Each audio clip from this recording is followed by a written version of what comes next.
Hey there, and welcome. Today, we are going to tackle a big one, how to create a personal budget. And I know what you might be thinking.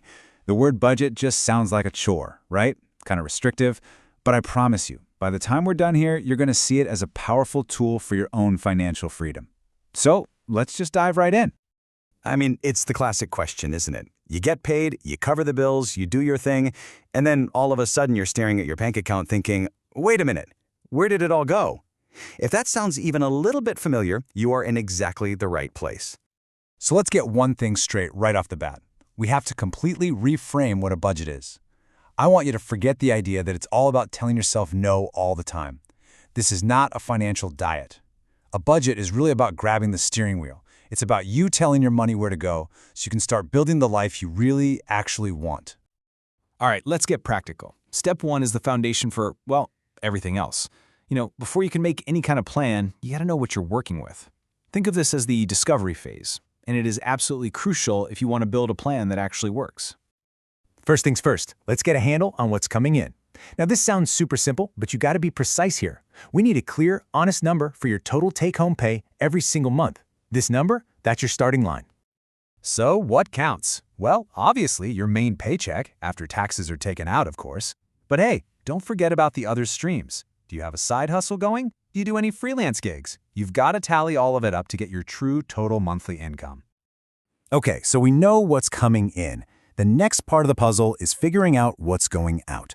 Now, for this part, there's one rule: no judgment. Seriously, just be a detective for a bit. Go through your last month or two of bank statements and just track everything. The shift in your brain from just guessing where your money goes to knowing, well, that's the real game changer. As you track, you'll see your spending falls into two main buckets. You've got your fixed expenses. These are the predictable ones, the ones that are the same every month, like your rent or your car payment. Then you've got your variable expenses. These are the ones that are always changing, like what you spend on groceries or gas or going out with friends. Just separating them like this gives you so much clarity on where you actually have wiggle room. All right, you've got your numbers. Now we get to the fun part, actually creating the plan. This is where you stop being a passenger in your financial life and you become the pilot. This is your blueprint. And look, we can break it down into 4 really simple steps. First, you've got to know why you're doing this. What are your goals? Second, you pick a method that actually works for you. Then, you give every single dollar a specific job to do. And finally, you make sure you're ready for those sneaky expenses that don't pop up every month. And this quote from Dave Ramsey, it just hits the nail on the head. This is the whole mindset shift we're talking about. It's the difference between being proactive and being reactive. You're the one in charge now. Now, if you're kind of wondering, okay, but which method do I choose? A really fantastic place to start is the 50-30-20 rule. It's less of a super strict budget and more of a guideline, which makes it really flexible and honestly pretty easy to get started with. So here's how it breaks down. The idea is that about 50% of your take-home pay goes to your absolute needs, things like your rent, your bills, your groceries. Then 30% is for your wants. This is your lifestyle money for hobbies, eating out, shopping. And then, and this is the crucial part, that last 20% goes straight to your financial goals. That's for paying down debt, building savings, or investing. No matter which method you pick, the ultimate goal is something called a zero-based budget. Now hang on, this does not mean you have $0 in your bank account at the end of the month. All it means is that you've given every single one of your dollars a job. So your income minus all your spending, your saving, and your debt payments equals 0. Every penny is accounted for. Every penny is working for you. And here is a pro tip for you. Don't let those irregular expenses blow up your whole plan. You know what I'm talking about? That annual subscription that pops up, holiday gifts, or that unexpected car repair. The trick is to plan for them. You just set aside a little bit of money each month into a separate savings account. Some people call it a sinking fund. So when those costs do show up, the money is just sitting there, waiting. No stress. Okay, you've made the plan, awesome, but you're not done. This brings us to probably the most overlooked but most critical part of all of this. Step 3, which is all about maintenance. Your life is going to change, right?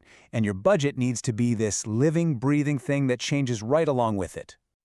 The real secret to making this stick is just consistency. That's it. Try to check in with your budget at least once a month. And this isn't about scolding yourself for what you spent. It's about learning. Did you overspend on restaurants? Hey, that's not a failure. That's just data. Maybe you adjust for next month, or maybe you realize, you know what? You need to give that category a bigger slice of the pie. The whole point is to just keep learning and adapting so your plan stays relevant to your actual life. And eventually, this whole process just becomes a natural rhythm. At the end of the month, you look back and see what happened. Then, at the start of the next month, you use that info to set your plan. And a quick peek mid-month just helps you stay on track. It's this continuous loop, plan, act, review, adjust, that really keeps you in the driver's seat. So, after all is said and done, what's the big picture here? What's the ultimate takeaway? Well, it all comes back to one really powerful word: freedom. See, a budget isn't a cage, it's a map. It's the tool that shows you the exact path from where you are right now to where you want to be, whether that's buying a house or traveling the world, or honestly just feeling less stressed about money. It is your personal roadmap to success. And that leaves us with one last pretty exciting question. Now that you've got the framework, what are you going to use it for? What's that first exciting goal that your new budget is going to help you crush? Your first step after this could be as simple as just opening your banking app and naming last week's expenses. The most important thing is to just start.